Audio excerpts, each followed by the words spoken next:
ብፁዕ አቡነ አብርሃም ካሁን በኋላ መገዳደል ይብቃ፣ በጦርነት ሰላም አይመጣም፣ ሀገራችን ኢትዮጵያ ሰላም ትሆን። ጦርነቱ እያየነው ነው። አመታት እየተቆጠሩ ነው። ስንትና ስንት ወገን በየጣሻው በየበረሃው በየምኑ እየወደቀ ወጣቱ እንደ ቅጠል እየረገፈ ባለበት ሰዓት ላይ እግዚአብሔር ሆይ መዓቱን በትዕግስት ለውጠው ብለን እግዚአብሔርን የምንለምንበት የምንጾምበት የምናለቅስበት ወይስ የሚዘፈንበት ጊዜ? ሰላም ጤና ይስጥልኝ። በሰንዶቃችሁልኝ በአዲስ ቪዲዮ ተመልሼ መጣሁ። በዚህ ቪዲዮ የምንመለከተው ብፁዕ አባታችን አቡነ አብርሃም እንግዲህ ጥብቅ የተባለ መልእክት በቅዱስ ገብርኤል ዓመታዊ ክብረ በዓል ተገኝቶ አስተላልፏል። ከነዚያ ማለት እንግዲህ ሰው እያለው እንደሌለ ሆኖ በየካምፑ በረሃብ እያለቀ ይገኛል። ጦርነት መቆም አለበት። ቤተክርስቲያን ችግር ውስጥ ነው የምትገኘው። ይህ ሰዓት ተሰባስበን የምንጨፍርበት ሰዓት ሳይሆን ለአምላክ የምንጮህበት ሰዓት ነው ብለዋልና እስቲ እሱን የምንመለከት ነው የሚሆነው። ሁላችሁም ቪዲዮ ላይክና ሼር ማድረጋችሁን እንዳትረሱ። ሰብስክራይብ ለምንድን ነው የማታደርጉት? አሁን አድርጉ። ያው እንግዲህ አሁን እንደምታውቁ ቤተክርስቲያን በአራቱ መቃጫ መክረው ውስጥ ነው የምትገኘውና በተለይ በዚህ በኦሮሚያ ክልል በአርሲ በኩል ያለው ነገር በጣም ነው የሚያሳዝነው። ልጅ ደግሞ ዝቋላም እንደምታውቁት ነው የሚፈጠሩ ችግሮችና ይሄ ነገር ትክክል ሞታቸው የሚል አንድ ሰው መጥቷልና ተመልከቱ እስቲ። ለምንድን ነው ኦርቶዶክስ መላ ኦሮሚያ ውስጥ የለም ወይ? ጅማ የለም ኦርቶዶክስ? ቦረና የለም? ጉጂጋ የለም? የተለያዩ የኢትዮጵያ ክፍሎች ኦሮሚያ ውስጥ በሰፊ ቁጥር ኦርቶዶክስ የለም? ለምን አይገደልም? ለምን አርሲ ሆነ? አርሲ ውስጥ ኔትወርክ አላቸው። ከሰሜን ሸዋ ከተለያየ አቅጣጫ ዘሎ የሚመጣ አልፎ የሚመጣና እዛው የተቀመጠ ኔትወርክ አላቸው። ይሄ ኔትወርክ የዝቋላውን መነኩሴ ለምሳሌ የገደሏቸው ሟተዋዶች ናቸው። ጥያቄ የለውም። መንግስት ምን ያተርፋል? ሰው ጫካ በገባበት ሁኔታ ውስጥ እነዚህ ግድያዎች ፍላጎታቸው ምንድን ነው? ተጨማሪ ኃይል ጫካ እንዲገባ፣ ኢትዮጵያ እንድትፈርስ። እኔ ሱዳንን፣ ሶማሊያን ማነሳው ኮንጎን ያለ ምክንያት አይደለም። ናይጄሪያን ማነሳው ያለ ምክንያት አይደለም። ዘሆል አፍሪካ እየተበጠበጠ ነው። ማናቸው ከዚህ በስተጀርባ ያሉት? እውነት የመንግስት ፍላጎት ቢሆን ስሩአውት ኦሮሚያ ብጥብጥ መፈጠር አይችልም? አርሲ አንድ ቦታ ላይ ብቻ አንድ ኢንሲደንት ብቻ ለምን ተፈጠረ? እንደምንም ብለው ስስ ብልት ፈልገው ሰፊ እቅድ አቅደው ዝቋላ አንድ መነኩሴ ይገደሉ። ከዛ ለቅሶ ምንድን ነው? ቤት ሀገር ነው። አንድ መነኩሴ ምኒልክ ተነሱ፣ ኃይለ ሥላሴ ተነሱ፣ በላይ ዘለቀ ተነሳ። በላይ ዘለቀ እኮ ለኢትዮጵያ ነው፣ ለአንድ ብሔረሰብ አልተዋጋም። ኃይለ ሥላሴ ኢትዮጵያን ነው የመሩት። ግን ከዚህ በስተጀርባ ያለው ፍላጎትና ምኞት ምንድን ነው የሚለውን ነገር ታያለ አያለው። እኔ ግን ማን እንደሆነ ደግሞ አውቃለሁ። በነገራችን ላይ እኛ ሀገር ምሁራን እነዚህ ናቸው እንግዲህ አሁን ላይ እንደምትመለከቱትና ለምን ይገደላሉ ሰው ያለ የሚገኘው ማን ገደላቸው የሚለውን ነገር ሲያስቀምጥ ሙአ ተዋህዶች ናቸው ብሎ አውቃለሁ። እርግጠኛ ሆኖ ሙአ ተዋህዶች ናቸው የገደሏቸው የሚገኙ ትክክል ናቸው የሚል ነገር ነው የሚያስቀምጠውና ወደ መሞታቸው ራሱ ትክክል ነው እነሱ ናቸው የገደሏቸው የሚል ነገር ያስቀምጣልና በጣም ነው የሚያሳፍረው። ሙአ ተዋህዶ ማን የሚለውን ነገር በሰፊው ብንሄድበት በጣም ደስ ባለኝ ነበር። ሌላ ጊዜ እንመለስበታለን። ሙአ ተዋህዶ እንደምታውቁት እንግዲህ ዲያቆን ያረጋል አበጋዝ እነ መምህር የተገብረ መድህን እነ መምህር ፋንቶን ዋቄ እነዚህ መምህራን የመሰረቱት አንድ ግሩፕ ወይ አንድ ቲም አለ። ቤተክርስቲያን ያለውና የሚጨነቅ አንድ ቲም ነበረ። አሁን ላይ እንግዲህ እሱ ቲም ፈርሷል። ኦሬዲ ለምሳሌ ያክል መምህር ፋንቶን ዋቄ የሚገኙት ሀገር ውጪ ነው። የተገብረ ያሉበት የምታውቁት ነው። ያረጋል አበጋዝ ታውቁታላችሁ። ሌሎችም እስር ቤት የሚገኙ አሉ። ተበታትኖ ነው የሚገኙት አሁን ላይ እና ነገር ግን ኦርቶዶክሲያንን ገድለው ምን ይላል? ሙአ ተዋህዶ ይጥፍባል መጥቶ ኦኬ። ሙአ ተዋህዶ ላይ ሙአ ተዋህዶ ኦርቶዶክሲያን ስብስብ እኮ ነው። ያ ኦርቶዶክሲያን ስብስብ ምን አደረገ? እነዚህን ኦርቶዶክሲያን ገደላቸው። የትኞቹን? ገዳም ውስጥ የሚገኙትን የአርሲዎቹን የዞቃላዎችን የሚገድለው እነሱ ይልሃል። ሙአ ተዋህዶ የሚባል ስም ነው እንጂ አሁን ላይ ያለው በቲም ደረጃ ሙአ ተዋህዶ አለ ወይ? እውነት ለመናገር እስከማቅበር ድረስ አሁን ላይ የለም። ይሄ መታወቅ አለበት። ሙአ ተዋህዶ በስም ደረጃ ከሆነ በስተቀር በቲም ደረጃ አሁን ላይ ለወደፊት እንግዲህ እግዚአብሔር ብሎ እግዚአብሔር ፈቅዶ ከተሰበሰቡ እንጂ ተመልሰው አሁን ላይ ተበትኗል የለም። ነገር ግን እየገደሉ እነሱ ላይ ይጥፋሉ መጥተው። በጣም ነው የሚያሳፍረው። እንግዲህ በዚህ መንገድ መሞታቸው ትክክል ነው፣ ገዳዮቹም እንግዲህ እነሱ ናቸው ብለው ሲናገር እንደምንመለከታለን። እስቲ በዚህ ጉዳይ ሀሳባችሁን አስቀምጡበት። ወደ ብፁዕ አቡነ አብርሃም መልእክት ስንሄድ እንግዲህ ሰፋ የሚል መልእክት ነው ያነሱትና እስቲ መጀመሪያ እቺን እናዳምጣቸው። ዛሬ የምናለቅስበት፣ የምናዝንበት፣ የምናነባበት አምላክ ሆይ ለሀገራችን ሰላምን ስጠን ብለን ወደ እግዚአብሔር የምንጮህበት የሚዘፈንበት ጊዜ ዛሬ ስንትና ስንት ወገን በየጣሻው በየበረሃው በየምኑ እየወደቀ ደመከልብ እየሆነ ወጣቱ እንደ ቅጠል እየረገፈ ባለበት ሰዓት ላይ እግዚአብሔር ሆይ መዓቱን በትዕግስት ለውጠው ቁጣን መልስ ብለን እግዚአብሔርን የምንለምንበት የምንጾምበት የምናለቅስበት ወይስ የሚዘፈንበት ጊዜ? ጥፊ ያላት ከተማ እንደዚህ ነው። ቤተ ክርስቲያን እዚህ ትዘምራለች፣ ታለቅሳለች። ሌሊቱን ሙሉ ካህናቱ አይታችኋቸዋል። እንደ መላእክቱ ጠማን ሳይሉ ደከመን ሳይሉ በጥፍራቸው ቆመው እግዚአብሔርን ሲያመሰግኑ ምሕረት ይቅርታ ሲጠይቁ ያድራሉ። ሌላው ደግሞ በዚያው አንጻር ይህንን ላለመስማትም ይመስላል ምድር ወግጂ ብሎ እንደ ሰባ ትካት አላስፈላጊ ጭፈራ ይሰማል። ከአናንያ ከአዛርያ ከሚሳኤል አልተማርነው። እነሱ በቆሙበት ምድር የዘፈን ነበረ። ለዚህ ጆሮ የለንም ነው ያሉ። ጆሮአቸውን ለእግዚአብሔር ነው የሰጡ። እነሱ በቆሙበት ምድር አዋጅ ነበረ፣ የሞት ቅጣት የሚያመጣ። ይህ ጊዜያዊ ሞት እኛን አይገዛንም፣ አያንበረክከንም፣ ዘላለማዊ ሕይወት አለ ብለው ሰማያዊውን ያሰቡ ከምድራዊ። ሁሉም ጊዜ አለው። አዎ የጋብቻው ዘፈን ይኖራል፣ የሀገር ፍቅር ዘፈን ይኖራል አለው ጊዜ።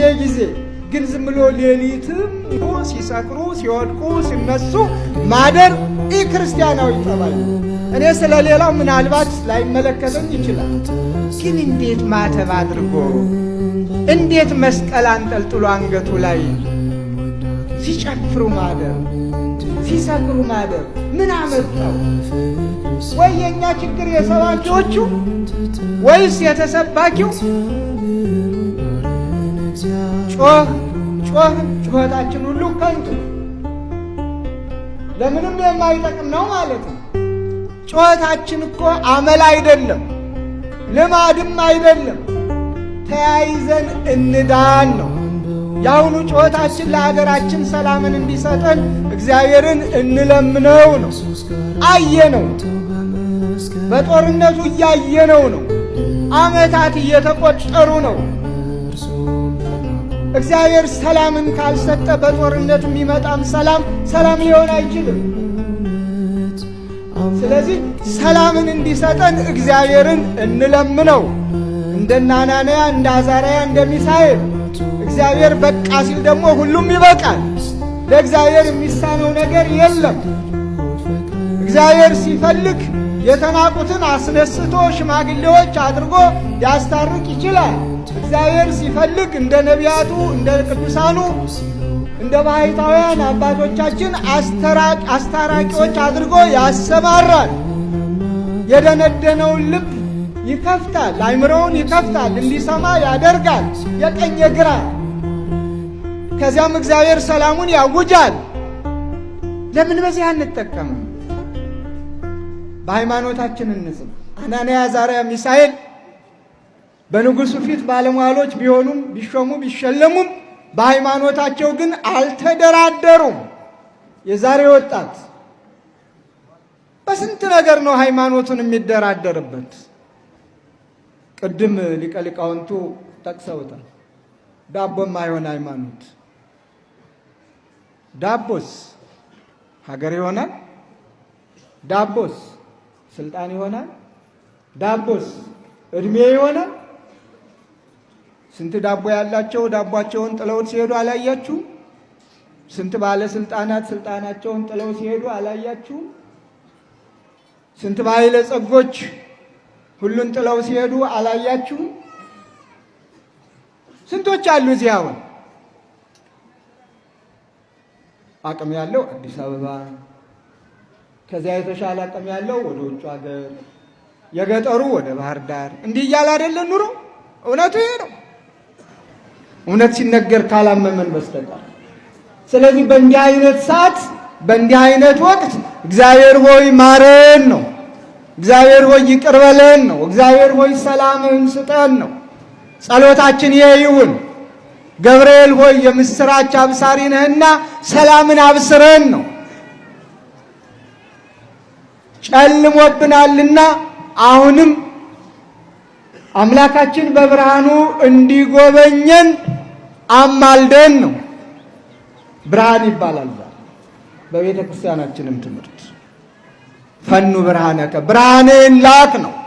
በጨለማው ሲርመሰመሱ የነበሩ አባቶቻችን ወገኖቻችን ሰውና እግዚአብሔር በተለያየበት እግዚአብሔር ከሰው ልጆች በራቀበት፣ ጽድቅ እውነት በጠፋበት፣ አምልኮት በተሰረዘበት፣ ሁሉም በከንቱ በደመ ነፍስ በሚመላለስበት ጊዜ ነቢያቱ ድምፃቸውን ከፍ አድርገው ያሰሙት ጩኸት ቢኖር ብርሃንን ላክ ነው። ዛሬም ሰላማዊ የሆነውን ብርሃንን ላክ። ጨለማ በሆነ ቁጥር የሚሞተው ብዙ ነው። ጨለማ በሆነ ቁጥር የሚፈሰው ደም ከንቱ ነው። ስለዚህ ብርሃንን አብራልን። አንተ ካበራህልን፣ አንተ በቅዱሳን መላእክትህ በእነ ቅዱስ ገብርኤል ከጠበቅከን ሁሉም ሰላም ይሆናል ብለን እንለምነው። ከአናንያ ከአዛርያ ከሚሳኤል ይህንን እንለምን።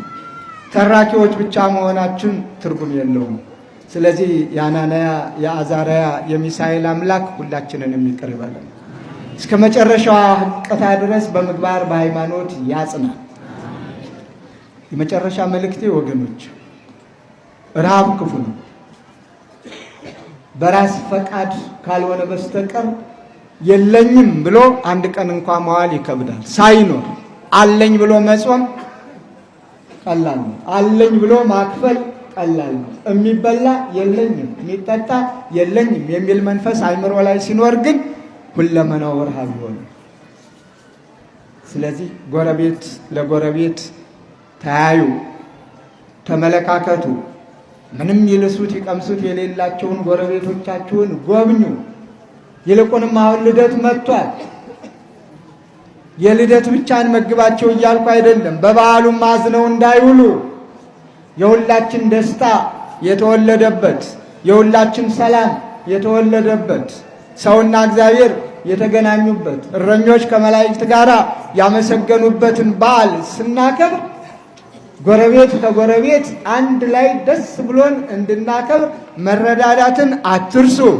2፣ 3፣ 4 ልብሶች ያሉን ማካፈልን አንርሳ። ለየሚሆነው ወጣቱ ለወጣቷ፣ አረጋውያን ሽማግሌዎች ለሽማግሌዎቹ፣ ባልቴቶች ለባልቴቶቹ፣ ካህናቱም ለካህናት፣ ሻል ያለው ካህን ትንሽ ደከም ላለው ካህን፣ መነኮሳቱም ለመነኮሳት፣ ሁላችንም ተረዳርተን ተዛዝነን እስከ ኖርን ድረስ የእግዚአብሔር ነን። ብዙአባችን እንግዲህ እድሜና ጤና ይስጥልን። በዶክተር ይርበን እነዚያ መልእክት አስተላልፏል። በጣም ትልቅ መልእክት ነውና ያው ሀገራችን ባለችበት ችግር ይታወቃል።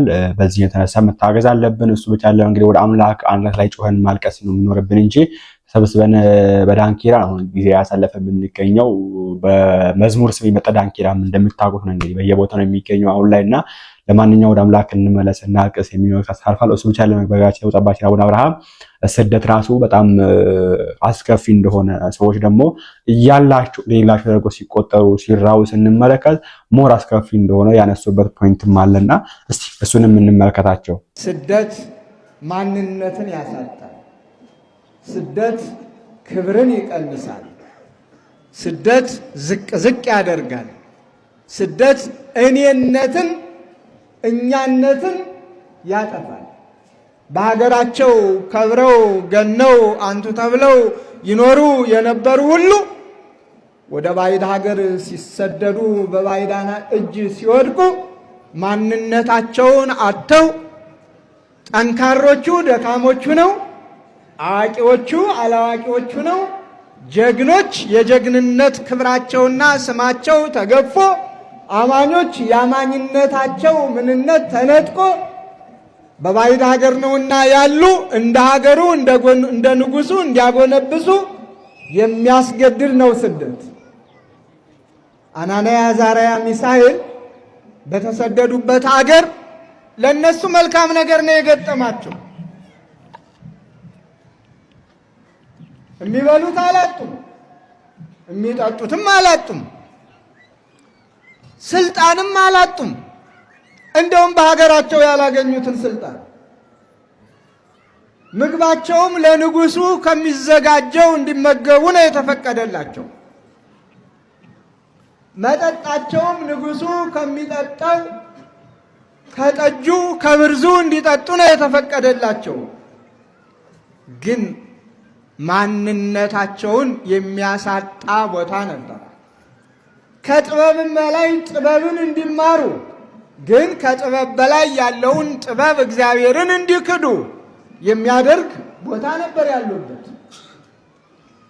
ከሃይማኖት በላይ ሃይማኖት ኑሯቸው እግዚአብሔርን እያመለኩ የሚኖሩት ሃይማኖት በሌለበት አንድ ሰው በምኞቱ በፍላጎቱ በጉልበቱ ባቆመው ምስል እንዲንበረከኩ እንዲሰግዱ በሚደነገግበት ሀገር ነበር የወደቁት።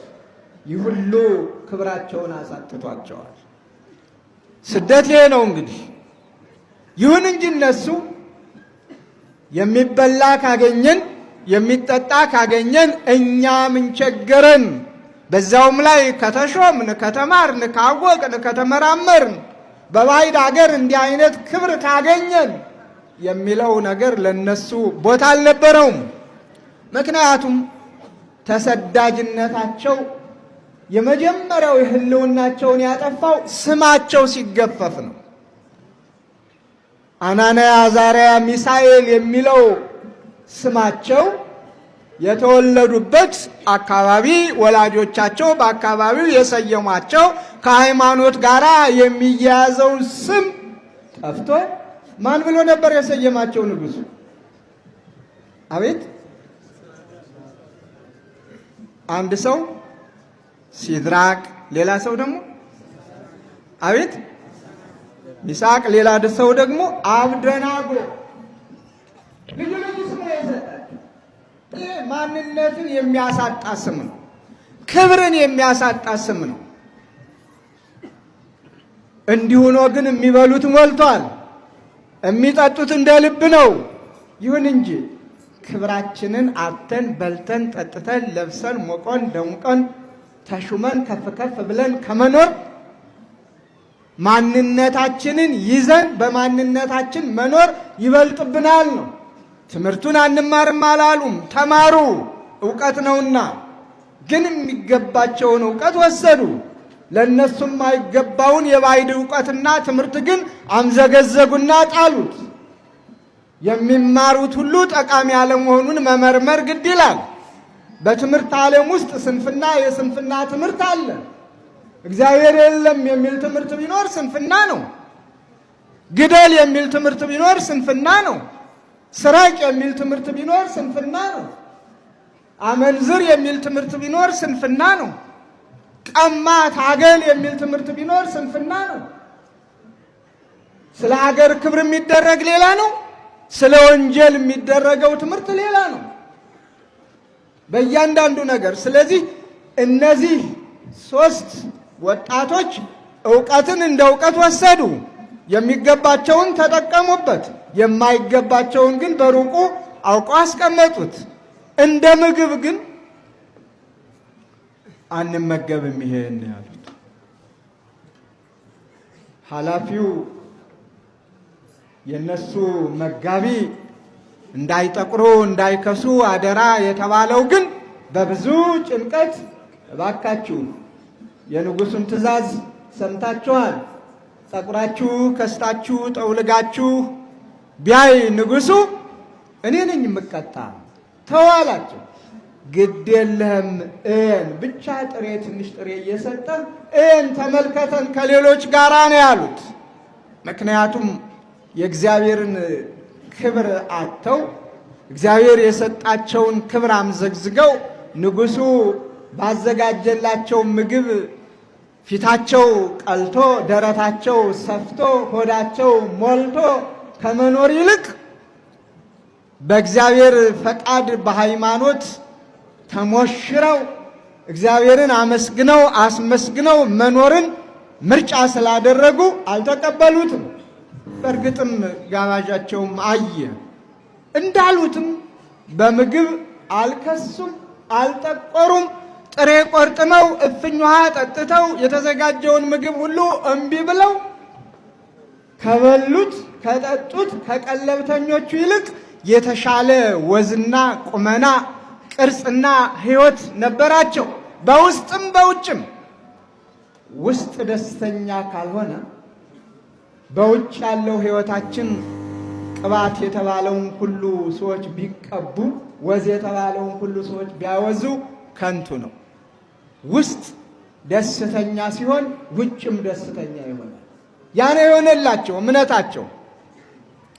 በዚህ ሰይጣን ቀና፣ በዚህ ሰይጣን አፈረ። ሰይጣን ደግሞ ማደሪያ አለው። ቀጥታ ሰይጣን ነኝ ብሎ ሰውን አሳስቶ ሰውን ጠልፎ ሰውን የጣለበት ጊዜ የለም። በማደሪያው እያደረ እያነሳሳ ብዙዎችን ይጥላል፣ ብዙዎችን የውድቀት መሳሪያ ያደርጋቸዋል። ስለዚህ ቅድም እንደተነገረን ናቡከደነጾር የራሱን ራእይ የራሱን ህልም አየ። ያየውን ለማድረግ ወደ ኋላ አላለም። ቅድም ተነግሮናል። ክለሳ አልገባም። እሱን ከዚህ በኋላ ነበረ በህልሙ ያየውን ሁሉን ነገር ካጠናቀቀ በኋላ በምድሪቱ በግዛቱ ያሉ ወገኖች በሙሉ ልክ አሁን እኛ እንደተሰበሰብን ተሰበሰቡ። እጅግ ረጅም የሆነ ጣዖት አቁሟል። በልዩ ግንባታ ገንብቶ ያውም ከወርቅ ስፋቱን ቁመቱን 60 ልብ አድርጉ። ይህንን ካደረገ በኋላ እምቢልታው፣ ዋሽንቱ፣ መሰንቆው፣ ክራሩ፣ በገናው ሲደረደርና ሲመታ ሁሉም ለዚያ ጣዖት የማይንበረከክ የማይሰግድ የሚቀጣ መሆኑን ታወጀ። ምሕረት የሌለው አዋጅ በግዳጅ እኔ ያመለኩትን ካላመለካችሁ፣ እኔ ላቆምኩት ምስል ካልሰገዳችሁ ትሞታላችሁ የሚል አዋጅ። የሙዚቃ መሳሪያዎችን ደርዳሪዎቹ እየደረደሩ ዘፋኞቹ እየዘፈኑ ኃያላኑም ድኩማኑም ባለጸጎቹም ድሆችም ትንሾቹም ትልቆቹም እገሌ ወገሌ ሳይባል ለዚያ ጣዖት ሁሉም ተንበረከከ። ከነዚህ ከሶስቱ ጀግኖች በስተቀር እነሱ ዝቅ አለ። ሁሉም ሲሰግድ ሲንበረከክ ሲወድቅ ሲነሳ ባሉበት ቀጥ ብለው ቆመዋል።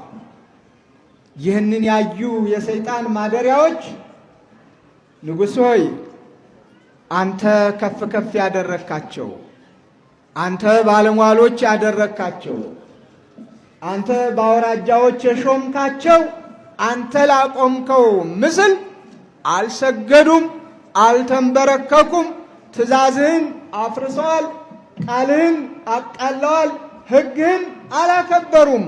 ምን ትላለህ ነው ያሉት። በቁጣ ኃይል ተሞልቶ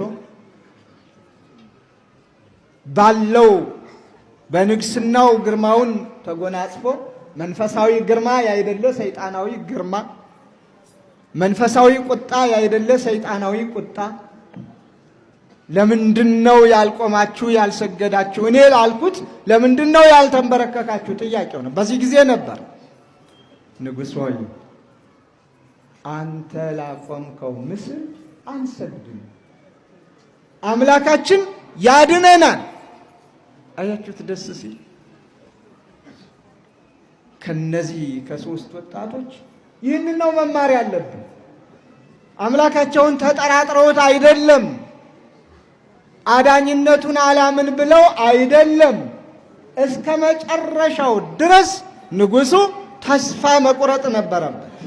ቅድም እንደነገሩ ሊቀ ሊቃውንቱ ቁርጥ ሐሳባቸውን ቁርጥ ውሳኔያቸውን ምንም ይባል ምን እሱ ላቆመው ምስል የማይሰግዱ መሆኑን እግዚአብሔር ባያድነንም እንኳ በዚህ በምድራዊው ዓለም በአንተ ፊት ከዚህ አንተ ካዘጋጀው መግደያ እሳት ባያድነንም እንኳ በመንግስቱ የመንግስቱ ወራሾች ሁነን እሱን እያመለክን እንደ መላእክቱ መላእክቱን መስለን የምንኖርበት ዓለም ስላለ፣ ስለዚህ ስለ ምድራዊው ዓለም፣ ስለ ጊዜያዊ ዓለም፣ ስለ ኃላፊው ዓለም አንተም ኃላፊ በሆንክበት ግዛትህ ለጊዜው በሆነበት ምንም ቦታ የለንም ነው። አዎ በቁጣ ስለነበረ ወረወራቸው። ባድነንም እንኳ ብለው ነበር። አዳናቸው አላዳናቸውም? እግዚአብሔር አድኗቸዋል። ደስ ይበላችሁ እናንተን ከመከራ ሥጋ ከመከራ ነፍስ አድኗቸዋል። የሚገርመው እነሱ ብቻ እኮ አይደለም የዳኑት።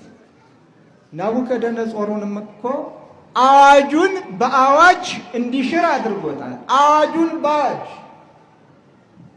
ልብ አድርጉ። የመጀመሪያው አዋጅ ለጣዖት ያልሰገደ ይሙት በቃ ፈርዷል። ቤቱ ይቃጠል፣ ይበርበር፣ ይመዝበር ብሎ አውጆ ነበር። አሁን ደግሞ መንግስቱ ዘላለም ወምኩናኑን ለትውልደ ትውልድ ግዛቱ ለልጅ ልጅ ነው ብሎ የእግዚአብሔርን ዘላለማዊ ንጉስነት ዘላለማዊ ገዥነት አምኖ አውጆ የትኛውም ወገን በሙሉ ከዳር እስከ ዳር በአናንያ በአዛርያ በሚሳኤል በዳንኤል አምላክ እንዲመካና የዳንኤልን የአናንያ አዛርያ ሚሳኤልን አምላክ እንዲያመልክ አዋጁን በአዋጅም የሻረበት ነውና እግዚአብሔር የተመሰገነ ይሁን። ታሪኩ ባጭሩ ቅድም ተምረነዋል። አሁንም ከልሼላችኋለሁ። ከአናንያ ከአዛርያ ከሚሳኤል ምን እንማር? ምን ተማር? አናንያ አዛርያ ማንነታቸውን አጥተው በስደት ሀገር በሄዱበት ጊዜ በስደት ሀገር ምንም ሁሉም ነገር ቢሟላላቸው ከራሳቸው ማንነት የስደቱን ኑሮ ጥቅሙን ጥቅማጥቅሙን መሳሪያ አድርገው ማንነታቸውን ለያጡ በጽናት ሃይማኖታቸውን በአደባባይ የገለጡ ወጣቶች ናቸው።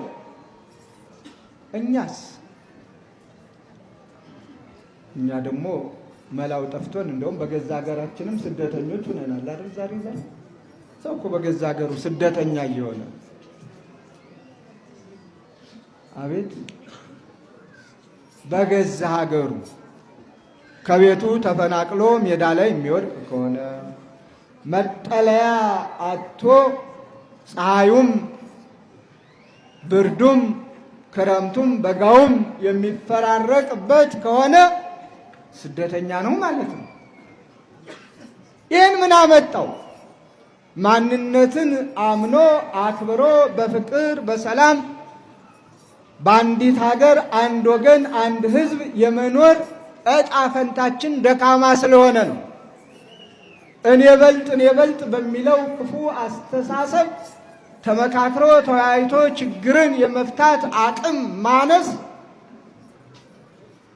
የብዙዎችን ክብር ነክቷል።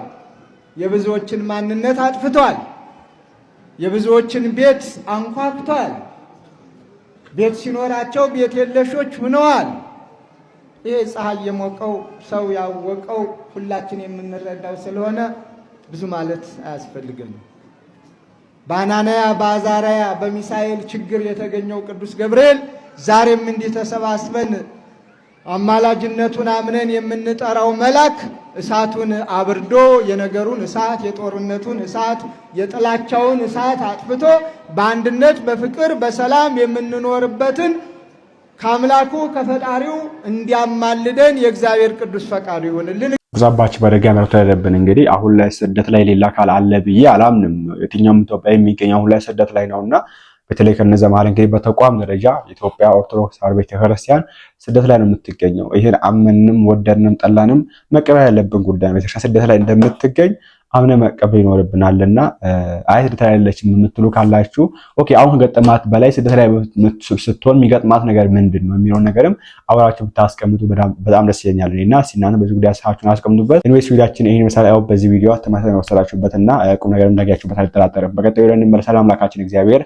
ሀገራችንን ሰላም ያርግልን፣ ተባጋማሽ ይጠብቅልን። ቸር ቆዩልኝ።